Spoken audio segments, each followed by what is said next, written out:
Last year alone, Avista customers saved over 53 million kilowatt hours of energy. How? By caulking their windows, programming their thermostats, replacing their incandescent light bulbs with LEDs. Simple things, really. But the energy they saved was enough to power more than 4,000 homes for an entire year. Way to save, everyone. Way to save. Find your way to save at avistautilities.com.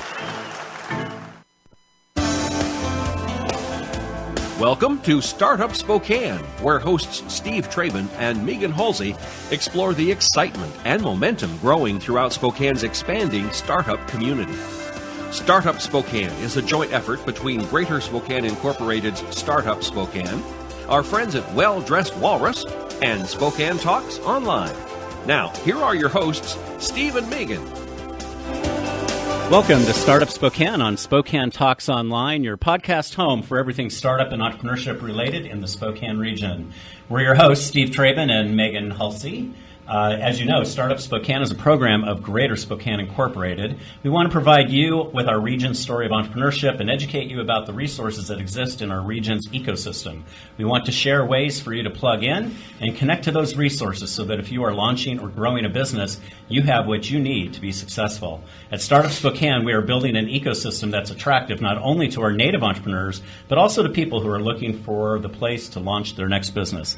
Megan, how about introducing our guests for today? We are really excited to be joined by the winners of the 2017 Northwest Entrepreneur Competition. Today we have Peyton McGriff, who is a founder of Style Her Empowered, which was the winner of the open category. And we also have Zachary Chucky and Jenna Laurie, founders of Illusory Gearbox, and they won in the traditional category. Unfortunately, our technology winners, Traveler's Bracelet, were unable to join us today. Our regular listeners will remember that the Northwest Entrepreneur Competition is a business plan competition that hosts competitors from across the inland Northwest and includes Whitworth, Gonzaga, Eastern Washington University, Washington State University, University of Idaho, as well as area high schools and community colleges. So we're going to start off by talking to the winners of the traditional business category, Jenna and Zach. Can you each take a moment to introduce yourselves and tell us a little bit about where you are? Hi, I'm Jenna, and I'm a sophomore at River Point Academy High School. I'm Zachary, and I'm a junior at River Point. Can you tell us a little bit about your winning product, Illusory Gearbox? What is that? It's extremely difficult to explain without physically having it to show you. So what it is it's a small square frame with a knob on the side, and when you turn the knob, it drives a shaft on the inside that spins two discs in opposite directions. And what it does is it animates or creates an optical illusion. And the discs can be interchanged and come in different designs, so there's a lot you can do with it. And so tell us more about what's the purpose of this device. Is it a toy? Is it like a learning tool? What is it? It's kind of both. It's like an educational toy, and basically you can make your own discs or modify them however, and I'm working on creating animation discs so you can draw however you want and animate and learn how to animate your own things. So you can actually customize it, is what I'm hearing you say. So if someone is using the product, they can create their own discs, which then create their own illusion. Is that, am I understanding this right? I'm working on figuring it out. It'd kind of be you send us a design and we make the disc and send it back. So there's really an interactive component. So how does a child go about designing a disc to add to their toy? I'm thinking that would be more on the parent side of it, because we're marketing towards, what was it, 3rd to 6th graders? Mm-hmm. Okay, so younger, they might not quite understand what it would need to be. So say a kid had an idea and a parent drew out the disc, they could send it to us. So Jenna, and why don't you take a minute and talk about how did the two of you get together on this idea? Where did the idea come from? Talk a little bit about kind of the genesis of your business and your product. Yeah, well, SAC kind of made the IGB earlier in the year as a school project. And then we switched classes. You called it the IGB. What is that? Yeah, the Illusory Gearbox. Oh, okay. So that's what we're going to call it. We've got an acronym for your product. Yeah, it's okay, an abbreviation. IGB. Go ahead. Yeah, so we switched classes into an entrepreneurship type of class. And our teacher, Regan, she wanted SAC to be part of these business competitions. So SAC asked me if I wanted to join him, and I said yes.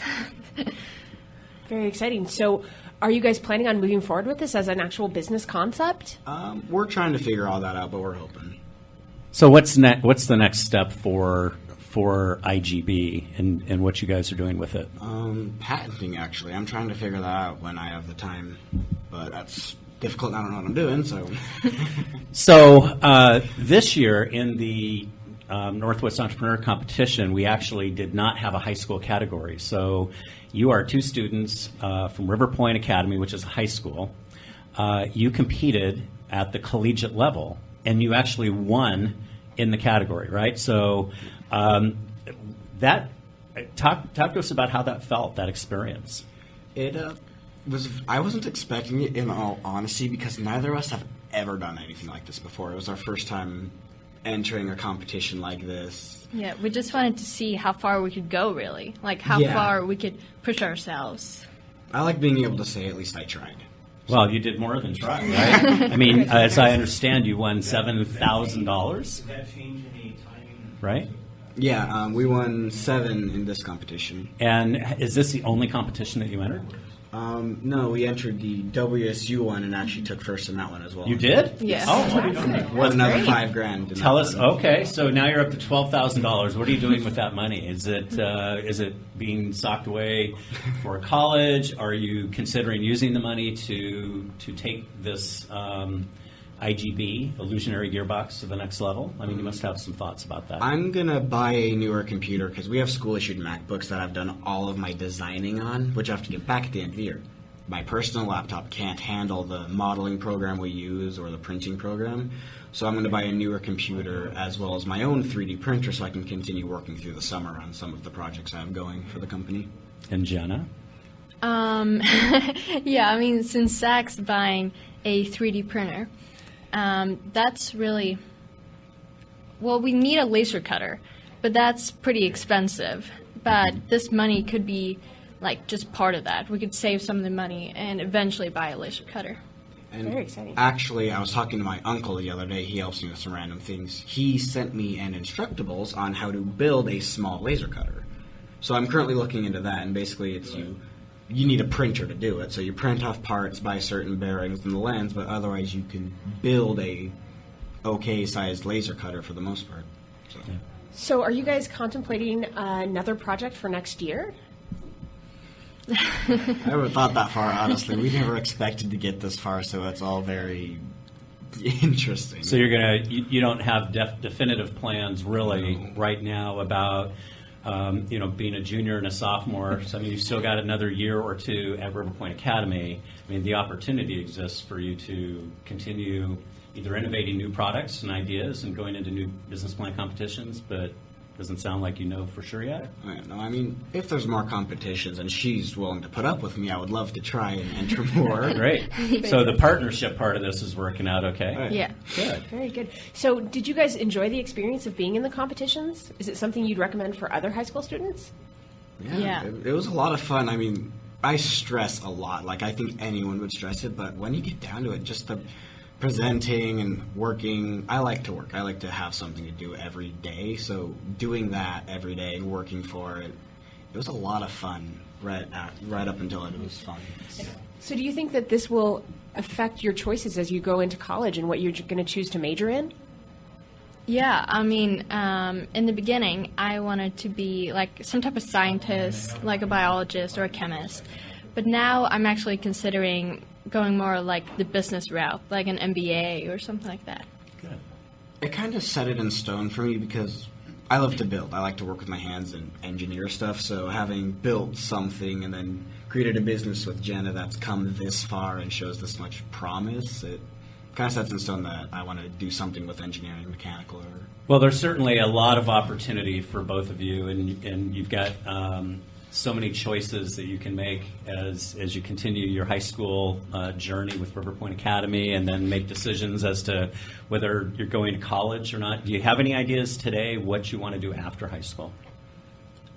I definitely want to go to college. College, for sure. That's a really good answer, but Yeah. it's not always the answer, right? And it's okay to have different pathways, and hopefully this experience, gives you confidence that you can pretty much do anything you want to do. So I want to thank Zachary and Jenna for joining us from River Point Academy, the first place winners of the traditional business category in the Northwest Entrepreneur Competition. We're going to take a short break and come back and start our conversation or continue our conversation with Peyton from University of Idaho. We'll be right back.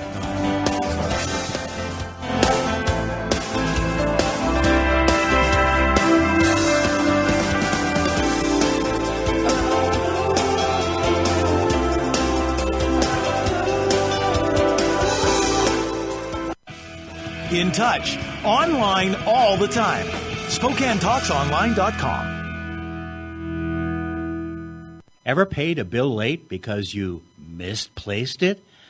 We'll spend all day organizing our closets, but when it comes to money, forget it. Stop the madness. Let's get it together financially. Organizing your money is easy when you have the tools to do it.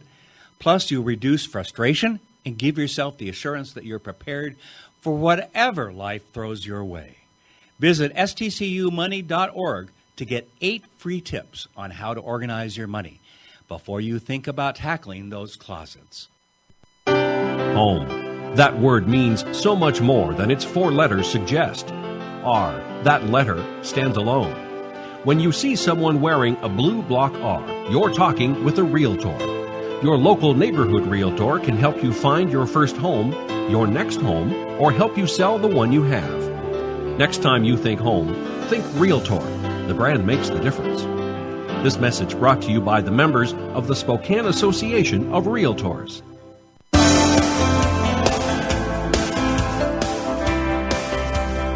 Welcome back to Startup Spokane and Spokane Talks Online, where we're talking to the winners of the 2017 Northwest Entrepreneur Competition, Business Plan Competition winners. And we just spoke with Jenna and Zachary from River Point Academy with Illusionary Gearbox, and we're now transitioning over to the open category winner, Miss Peyton McGriff from University of Idaho. Welcome. Welcome, Peyton. Style Her Empowered is a little bit different than most of our other businesses in that it's actually a nonprofit. Can you tell us a little bit about where you got that idea and what motivated you to do this as a business plan competition? Yeah, definitely. So the nonprofit focuses on improving access to education for girls in developing countries.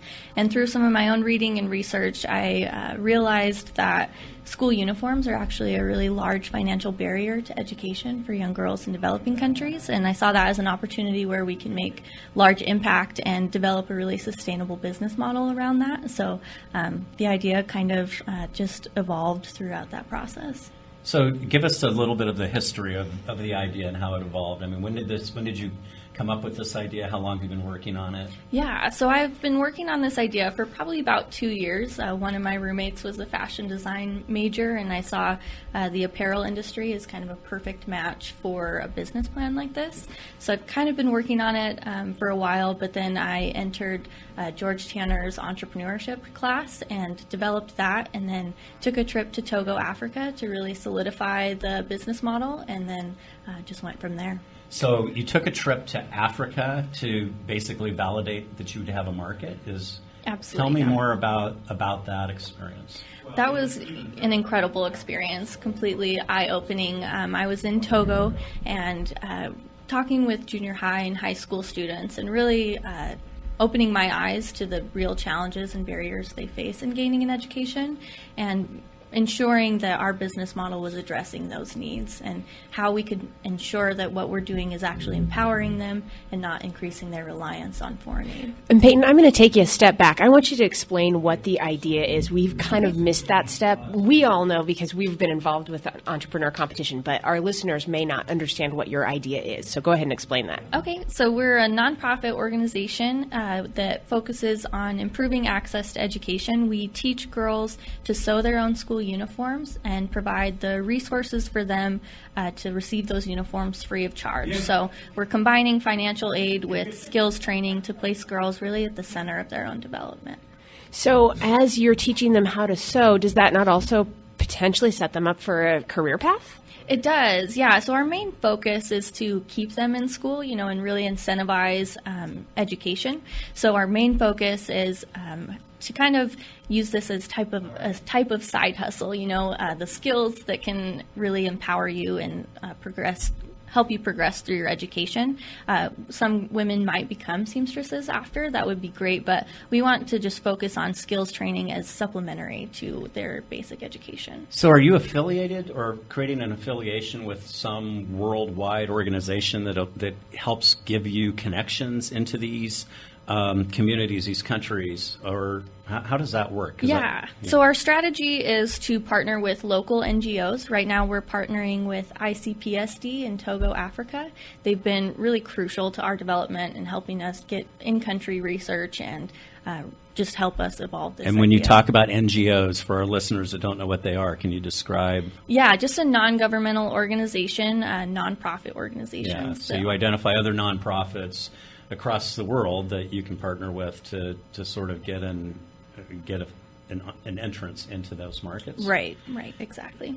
So this was one of a couple of business plan competitions that you entered this year? How many did you we go entered through? 3 business competitions around the region. We were in the Idaho Entrepreneur Challenge, the Northwest Entrepreneur Competition, and then the Idaho Pitch Competition at the University of Idaho. So And? we won all 3 of those, and we've been able to raise about $35,000 for our initial launch this summer. That's amazing. And so how will you use those proceeds in launching your business? What will that look like? I mean, So we are actually hiring full-time in-country staff right now. We're working on hiring a full-time office manager and then 2 local nationally certified seamstresses to help aid us in training local girls how to sew their own uniforms. And we'll be able to produce about 300 uniforms within the first 6 months of our operation and then just grow within that. And I think you mentioned to me before we began where you're going to be located initially, and why don't you talk about that, where you're going to be? Okay, so our pilot project is in Togo, Africa. We call it She Togo, and so we'll be starting there. We're already working on establishing some connections throughout West Africa and then throughout India, because those are kind of our target markets for our future locations. Okay, and then your in-country staff are going to be located where? In Noche, it's a village about 50 miles north of the capital city. Okay, in so Togo. they're actually located in Africa. Yes. And then, so your business really is, it's established in Idaho? Yes, it'll be incorporated in Idaho, but all of our staff members will be hired locally in Togo. Okay, and what about you? So you're graduating this year. What's the next step for you in this business? I'm actually committing full-time to this business. I just turned down a job offer, so I'm really excited about pursuing this full-time and putting my all into it. So what's your next step as the program administrator and founder? So getting through our incorporation process, that's our main goal right now. I'm traveling back to Togo this July to conduct some further research and then get everything off the ground, and we'll be launching at the end of summer. Wow. That's very exciting. So how many girls are going to be involved in the initial pilot of the program? That's yet to be determined. We still have to engage a lot of the local girls. But like I said, we project about 300 school uniforms to be produced in the first 6 months. So we're targeting about 300 girls. So what are the biggest challenges you're facing working internationally? Identifying those partnerships is really key to our success. So making sure that we have great organizations like ICPSD to be working with in country.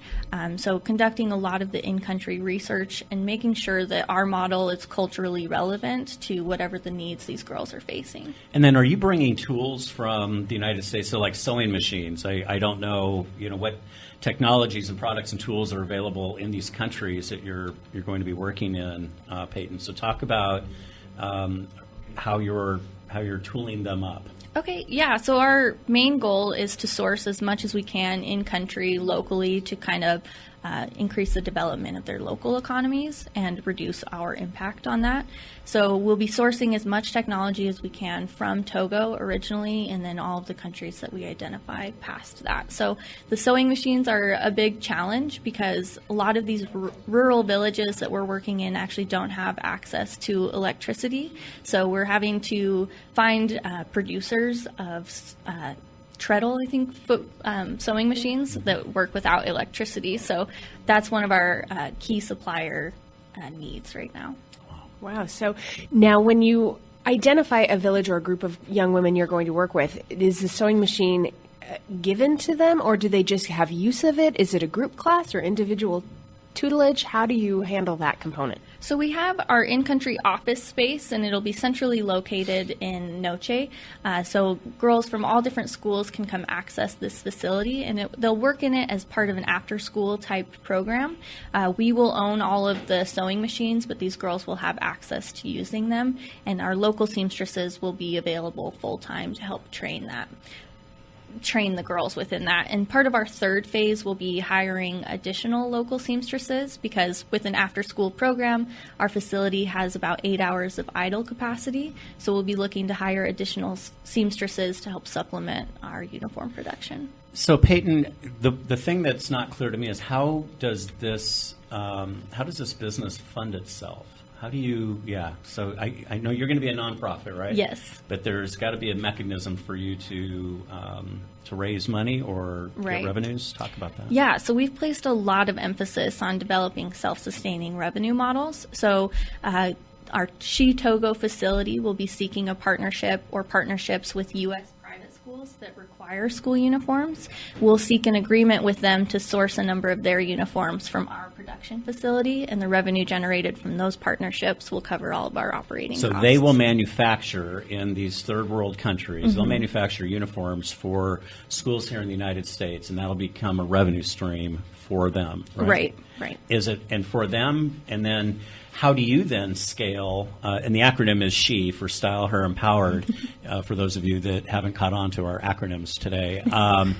How do you scale, how do you get additional financing or funding so that you can go into new communities, new markets? Right, so that'll be part of the third phase that I was just talking about a little bit. We'll be branching into merchandise that we can then sell here in the U.S. as well. So that will supplement some of our revenue from the private school partnerships.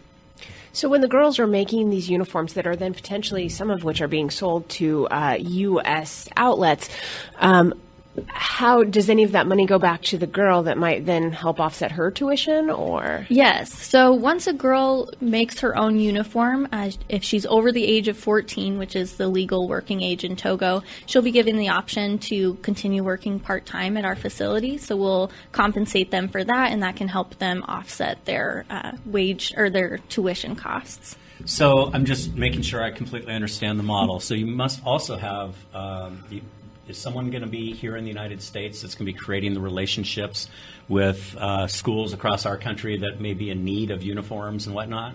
How will that all work? That's where I come in. So I'll be the U.S. operations and kind of traveling back and forth and making all of those relationships connect. And where will you be located? I'll be located in Boise, Idaho here in a couple weeks. Okay. So looking forward to that next move. And is Boise home for you? Is that why you chose Boise? I'm from Idaho Falls originally, but a lot of great connections in Boise. So that's kind of the choice, I guess, or the decision making behind that. But you won't forget this area. Not at all. I'll be back. I'll be back.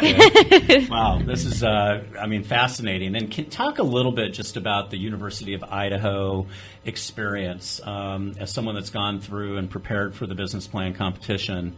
Just real quick, as before we wrap up, can you talk a little bit about that? Yeah, I mean, it was such a great experience. I'm actually not an entrepreneurship major or emphasis, but they were so welcoming in the program. I just took this entrepreneurship class for fun, and professors have really, it's been intercollegiate. We've been working in so many different disciplines with our apparel design college and with our international development studies and things like that. So it's been a really integrative program, and it was incredibly rewarding. And So what is your focus in terms of your emphasis at the University of Idaho? I'm a marketing major with a minor in architecture. And did you have some team members along with you in this competition? Yeah, some great team members and really great advisors along the way. We've got some full-time team members moving forward. They're kind of located all throughout the Northwest. So. And what were their areas of study? We've got communications, we have finance and accounting, and then HR, also students at the university. You know, and I'll just, I just want to plug George Tanner and the University of Idaho. I think that in terms of the model in preparing students and teams for the business plan competition, they just do an outstanding job, and they take a real interdisciplinary approach. And and as such, University of Idaho generally comes out in on top because of that. And so I hope that other colleges and universities will look at doing similar kinds of things. Definitely. So for any of the three of you, any last comments about this experience and where you want to go next? I mean, for me, it was really interesting just because I almost didn't do it. I tried to start it by my own, and my teachers, John Whedon, kind of harassed me to get a partner, and I did think about quitting it really early on because I'd never done this before. I didn't know what I was doing or even if it would be worth it. So for me, it was a great experience and a lot of fun to do. Great. Jenna? Same? Yeah. Yeah? Yeah, I mean, I had no idea I was going to do this. Zach just kind of came out of nowhere and just asked me. That's great. Well, congratulations to all three of you. Thank you for joining us today. And again, if you've been listening, we've been talking to our winners of the 2017 Northwest Entrepreneur Competition. And we hope you enjoyed this sneak peek at these up-and-coming innovators. Join us for future broadcasts and podcasts where we'll continue our series bringing you profiles of successful entrepreneurs as well as information on helpful resources and much more. We'll talk to you next time on Startup Spokane Radio on Spokane Talks Online. Startup Spokane is produced in Spokane, Washington by SpokaneTalksOnline.com, which is a joint effort between GSI's Startup Spokane, Well Dressed Walrus, and Spokane Talks Online. Ask a question, recommend a guest, and hear this program again online anytime at SpokaneTalksOnline.com. We wish you a great and profitable day. Here's Rob Curley, editor of the Spokesman Review. Living life is complicated. They should give you an instruction manual, but they don't. So every day I feel like I have to try to put together an instruction manual for how you would live in Eastern Washington. Sometimes that's big national news, sometimes it's local news, but sometimes it's just telling you where to get a good hamburger and why the Zag Zone really works this year. Online, in print, the Spokesman Review. Subscribe to The Experience.